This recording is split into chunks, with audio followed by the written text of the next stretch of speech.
Assalamu alaikum. Barkanku da zuwa YouTube channel ɗinmu. Duk wanda yake son Indian Hausa, idan Indian Hausa kake so to ka zo wajen. Abu na farko da muke so ka danna mana subscribe, ka danna alamar kararrawa ta yadda muna sakin wani zaka iya ganin tallar mu. In dai fim kake so ga layin wayan mu nan, ga group namu na BIP, ga layin wayan mu nan dai.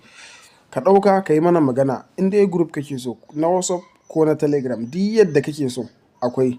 Duk wani kasa da kake a duniya za mu gaya maka farashin. In na WhatsApp ne farashin kaza, in na Telegram ne farashin kaza, ka samu ka biya sai mu sanya ka a cikin group ɗinmu. Muna da group na WhatsApp.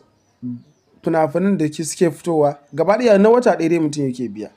Gaba ɗaya fina-finan da suke fitowa muna sa su a ciki, muna sa masu kyau. Kawai ta WhatsApp yadda za ka buɗe voice haka za ka taɓa shi ya buɗe ka kalla. Gashi nan a gallery shi akwai a wayanka. Duk yadda kuke so dai akwai shi. Wanda yake son group kuma ko ɗaɗɗaya ya ɗauka ya mana magana, za mu gaya mashi abin da zai biya. Yana biya sai a sanya shi.